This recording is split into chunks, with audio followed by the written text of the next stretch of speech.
सुप्रभात बच्चों।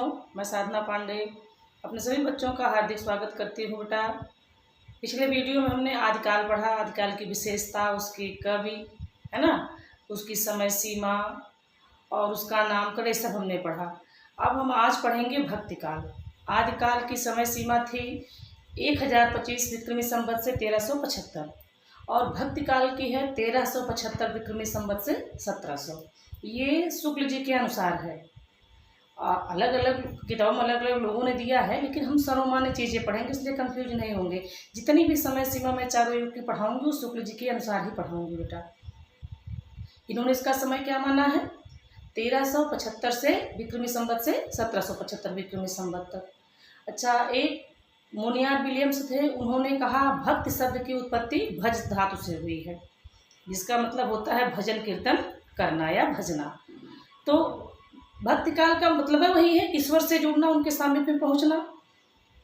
आजकल भी तमाम संप्रदाय चल रहे हैं, जैसे प्रेमानंद जी हैं राधा वल्लभ संप्रदाय से, इसके संस्थापक हरिवंश जी थे।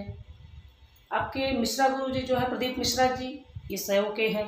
श्री शिवाय नमस्तुभ्यम का मंत्र देते हैं। अनिरुद्धाचार्य जी भागवत कथा कहते हैं। श्री राजन जी महाराज राम कथा कहते हैं। तो सब मिलाकर के किसी भी तरह से आप ईश्वर से जुड़िए, आप में सद्बुद्धि का विकास हो, जो अहिंसा, अत्याचार, ईर्ष्या, छल कपट, इससे दूर करने की बात। जैसे चुंबक जो है लोहे को अपनी तरफ आकर्षित करता है, वैसे सत्संग, अच्छे लोगों की बातें सुनना, अच्छी किताबें पढ़ना। अच्छी किताबें मीन्स जैसे रामचरितमानस हुआ, भगवद गीता हुआ, या और भी अच्छी अच्छी मार्गदर्शक वाली पुस्तकें। तो यही सब भक्ति काल में था। और हमें मतलब आधुनिकता के साथ साथ कहीं ना कहीं हमें आज भी उसकी आवश्यकता है। एक सदमार्ग में चलने की आवश्यकता हमको आज, चाहे वो भक्ति के मार्ग से हम चलें, चाहे अपने सद्बुद्धि के हिसाब से चलें। तो हम ज़्यादा इधर उधर ना भटक कर हम टॉपिक पर चलते हैं। तो भक्तिकाल, आदिकाल के बाद क्या आया? भक्तिकाल। जब मार काट से जनता का मन भर गया, जब एकदम हम इस सांसारिक अत्याचारों से त्रस्त हो गए, तो ईश्वर, इंसान जब हर चीज़ से हार जाता है तो ईश्वर की शरण में जाता है। वही उस समय हुआ और उसका एक नाम क्या दे दिया गया? भक्तिकाल। भक्तिकाल की समय सीमा 1375 विक्रमी संवत से 1775 विक्रमी संवत। अच्छा, इसमें भी दो धाराएं हुई। भक्तिकाल में दो धाराएं हुई, सगुण काव्य धारा और निर्गुण काव्य धारा। ठीक, फिर सगुण की भी दो धाराएं हुई, रामाश्रय और कृष्णाश्रय। और निर्गुण की भी दो हुई, ज्ञानाश्रय और प्रेमाश्रय। ज्ञानाश्रय के कबीर हुए, रैदास हुए, गुरु नानक हुए, कई लोग थे। और प्रेमाश्रय में जायसी जी आए, कुतुबन मंझन जायसी, तीनों लोग। कृष्णाश्रय में सूरदास जी प्रमुख हैं, रामाश्रय के तुलसीदास जी प्रमुख हैं। तो पहले इसका थोड़ा सा एक चार्ट बना लेते हैं, चार्ट बनाकर देख लेंगे, फिर आगे हम पढ़ेंगे। हम यहाँ बनाएंगे भक्तिकाल का चार्ट। भक्तिकाल, ठीक, भक्तिकाल। इसमें कितनी धाराएं हुई? दो। सगुण काव्य धारा,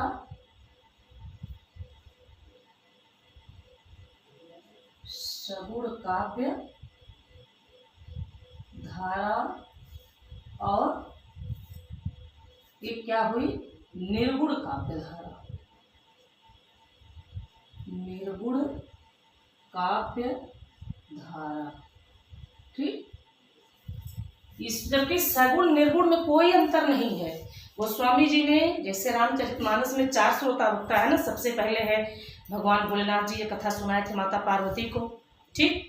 तो उन्हीं के द्वारा इन्होंने कहलवाया है कि अगुण ही सगुण ही नहीं कछु भेदा, यानी सगुण निर्गुण में कोई भेद नहीं है। भाई सगुण ब्रह्म के उपासक मंदिरों में पूजा करने जाते हैं, तीर्थ यात्रा पर जाते हैं, है ना, गया ठाकुर द्वारा जाएंगे, चारों धाम की यात्रा करने जाएंगे। अच्छा, अगर उसी में से कोई भक्त ऐसा है जिसकी इच्छा है कि हम जाएं, उसके पास आर्थिक समस्या है या शारीरिक समस्या है, तो इसके लिए निर्गुण वालों ने क्या कहा कि हमको तीर्थ यात्रा पर जाने की आवश्यकता ही नहीं है। तेरा साई तुझ में ढूंढ सके तो ढूंढ, ये आत्मा ही परमात्मा का एक अंश है। अगर हम चाहें तो यहीं बैठे अपने योग के द्वारा, अपने सत्यता के द्वारा, अपने सत्कर्मों के द्वारा, अपने तपस्या के द्वारा हम भगवान को यहीं प्राप्त कर सकते हैं। क्या वो वैष्णो देवी त्रिकूट पर्वत वाले घर में नहीं है? हर जगह ईश्वर कण कण में विद्यमान है। हम वैष्णव धर्म वाले, हमारे यहाँ 33 कोटि देवी देवता है, और हम कण कण में उनको मानते हैं। जैन धर्म वाले कहते हैं पत्थर में भी प्राण है। तो हमारे यहाँ ईश्वर जगह जगह हर कण कण में व्याप्त है, सजीव निर्जीव सब में हम उनकी कल्पना कर लेते हैं। तो इसीलिए निर्गुण और सगुण दो हुआ। 4 वक्ता श्रोता थे। शिव जी ने माता पार्वती को सुनाया, याज्ञवल्क्य ने भरद्वाज जी को सुनाया, कालभूषुंडी जी ने गरुड़ जी को सुनाया था, और महर्षि ये गोस्वामी तुलसीदास जी ने संत समाज को सुनाया था। ठीक है, सगुण काव्य धारा और निर्गुण काव्य धारा। फिर सगुण में भी 2 धारा चली। कौन कौन सी? रामाश्रयी और कृष्णाश्रयी। कृष्णाश्रयी शाखा। ठीक।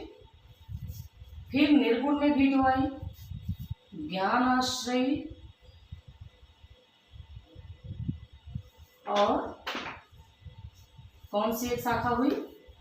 प्रेमाश्रयी। फिर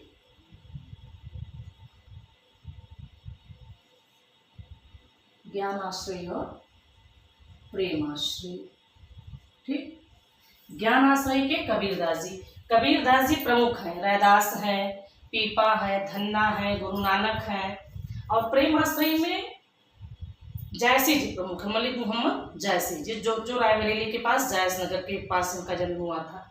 इनके अलावा कुतुबन, मंझन अनेक लोग हैं, उस्मान, हंस जवाहिर, कई लोग हैं ऐसे ऐसे। और रामाश्रयी के प्रमुख हैं गोस्वामी तुलसीदास जी, और कृष्णाश्रयी के कौन प्रमुख है? सूरदास जी। ठीक, इतना हम जानेंगे। भक्तिकाल में 2 धाराएं आई, निर्गुण काव्य धारा, सगुण काव्य धारा। सगुण के भी 2 भेद हुए, रामाश्रयी और कृष्णाश्रयी शाखा।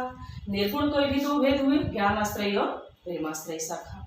राम भक्त के गोस्वामी जी हुए, कृष्ण भक्त के सूरदास जी, ज्ञानाश्रयी के कबीरदास जी और प्रेमाश्रयी के जायसी जी। कबीरदास जी ने कहा ईश्वर को हम ज्ञान से प्राप्त कर सकते, सांसारिक मोह माया को छोड़कर प्राप्त कर सकते हैं। लेकिन जायसी जी ने क्या कहा? ईश्वर को हम प्रेम के द्वारा पा सकते हैं। एक गालिब है, शायर हैं उर्दू के, उन्होंने भी कहा कि दर्द को दिल में जगह दे गालिब, शायरी इल्मियत से नहीं होती है गालिब।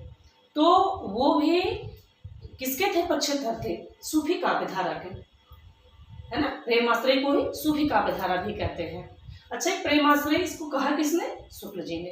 ठीक, सूफी काव्य धारा कहा राम कुमार वर्मा जी ने, और गणपत चंद्रगुप्त जी ने इसको कहा था कि रोमांटिक कथा काव्य है ये। ठीक है, अब हम क्या देखेंगे? भक्तिकाल की विशेषता। इसकी विशेषता क्या थी? इसकी विशेषता थी ईश्वर पर एकदम विश्वास, जीवन का उद्देश्य ईश्वर की प्राप्ति होना,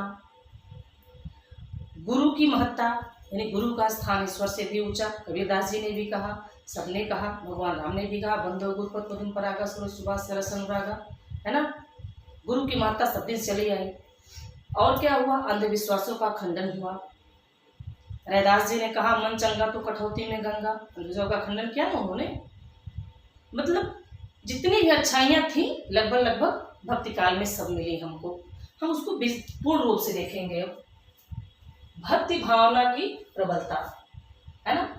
भक्त की भावना थी, यानी सबके मन में ईश्वर के प्रति, चाहे वो राम भक्ति हुई, चाहे कृष्ण भक्ति हुई, चाहे सगुण की हुई, चाहे निर्गुण की हुई, भक्ति की भावना थी। तभी इसका नाम भक्तिकाल पड़ा। ईश्वर पर दृढ़ विश्वास। प्रत्येक मनुष्य को, पशु पंछी को, हमरे हरिहारिल की लकड़ी, है ना। सूरदास जी की लाइन है कि हमारा विश्वास ईश्वर पर वैसे जैसे हारिल पंछी को अपनी लकड़ी पर होता है। हारिल पंछी अपने पंजे में से एक लकड़ी दबाए रखता है, उसको लगता है इससे मैं गिरूंगा नहीं कहीं। तो वही विश्वास, हर जननी में बालक तोरा, कबीर जी की पंक्ति है कि जो विश्वास बच्चे का एक माँ से होता है, वही विश्वास एक भक्त का भगवान से होना चाहिए। बच्चा कितना भी बीमार हो, माँ के गोद में जाने के बाद उसको आराम मिल जाता है। और बच्चा ही नहीं, हम लोग भी वृद्धावस्था तक अगर माँ बाप हैं तो चोट लगती है, कुछ होता है, माँ का ही नाम आता है। तो माँ का, ईश्वर का दूसरा रूप माँ को माना गया है। ईश्वर पर दृढ़ विश्वास, इस उपासना जीवन का मुख्य उद्देश्य, मैंने भी बताया है कि जीवन का पूरा उद्देश्य क्या होता था? ईश्वर की पूजा, है ना। उन्होंने लिखा ना कबीरदास जी ने, यह अवसर चेता नहीं पशु पाली दे, राम नाम जाना नहीं अंत पड़ी मुख्य। गुरु की महत्ता, यानी गुरु का स्थान भक्ति काल में ईश्वर से भी ऊंचा था। गुरु गोविंद दो खड़े काके लागू पाए, बलिहारी गुरु आपने गोविंद देव बताए। अहंकार का त्याग, जब मैं था तब हरि नहीं, अब हरि है मैं ना, प्रेम के लिए अतिशा करी तामे दो न समान। यानी जब तक आपके अंदर अहंकार रहेगा तब तक आप ईश्वर को नहीं पा सकते हैं।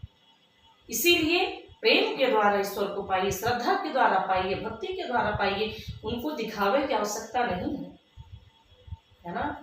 वही सब कुछ देने वालों को हम क्या दे सकते हैं कि हम उनको सोने का चढ़ा देंगे, कुंडल सोने का छत्र, तो भगवान पर तो ऐसा कुछ नहीं है। भगवान भाव के भूखे, हमको भाव चाहिए, आपके मन की निर्मलता चाहिए। भगवान ने खुद कहा, निर्मल जन मन सो मोहि पावा, मोहि कपट छल छिद्र दुरावा। ठीक, आपका मन स्वच्छ होना चाहिए। अहंकार का त्याग, सर्वजन हिताय की भावना, यानी उस समय सबके कल्याण की भावना थी, किसी के प्रति किसी के मन में कोई स्वदेश की भावना नहीं रहती थी। गोस्वामी जी ने लिखा ना कि कीरत ध्वनित भूति भर सोई, सुर सरिसर सब सब कर हित होई। यानी ये रामचरितमानस सबका कल्याण वैसे ही करेगी जैसे गंगा सबका कल्याण करती है, बिना किसी भेदभाव के।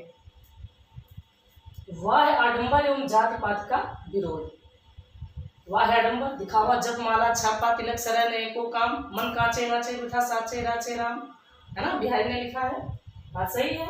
आपके मन में छल कपट है और माला जपेंगे, दिखावा करेंगे, चंदन लगाएंगे, उससे ईश्वर नहीं मिलने वाले। बस आपका मन शुद्ध हो, ईश्वर आपके पास स्वतः चले आएंगे। वो तो प्रेम के भूखे, भाव के भूखे हैं। जात पात का विरोध, उन्होंने क्या कहा, जात पात मत करिए, जात पात पूछा न कोई, हरि को भजे सो हरि का होई। सगुण एवं निर्गुण दो रूपों में ईश्वर की उपासना। भक्ति काल में बताया मैंने, दो धारा चली, सगुण और निर्गुण। अवधि एवं ब्रज भाषा की प्रधानता, इस समय किस किस भाषा में लिखे गए, अवधि और ब्रज भाषा में। राम काव्य अवधि भाषा में है, कृष्ण काव्य ब्रज भाषा में है। ज्ञानाश्रयी सदुक्कड़ी में है, सब है, और प्रेमाश्रयी लगभग लगभग अवधि में ही है। नागमती का वियोग वर्णन ठेठ अवधि में है एकदम। दोहा एवं चौपाई छंदों का अधिकतर प्रयोग, वे तो अनेक छंद प्रयोग रामचरितमानस में, सवैया, सोरठा, रोला, गीतिका, हर गीतिका सब है, लेकिन अधिकतर क्या है, 8 चौपाई पर एक दोहा। ठीक, श्रृंगार वात्सल्य एवं सख्य भाव की प्रमुखता। जो कृष्ण भक्ति शाखा वाले थे वहाँ श्रृंगार रसाया, जहाँ गोपी और कृष्ण संवाद, गोपी उद्धव संवाद, वहाँ श्रृंगार है। वात्सल्य, जहाँ भगवान के बाल लीलाओं का वर्णन है वहाँ वात्सल्य रस है। और सूरदास की भक्ति कैसी थी, साख्य भाव की थी, अपना सखा मानते थे कृष्ण भगवान को। मीरा की भक्ति कैसी थी, माधुर्य भाव की थी। शांत रस, भक्ति रस एवं दास्य भाव की प्रधानता। राम काव्य वालों ने क्या किया, शांत रस का प्रयोग किया, भक्ति रस का प्रयोग किया, और स्वयं को ईश्वर का अपने को दास माना, है ना।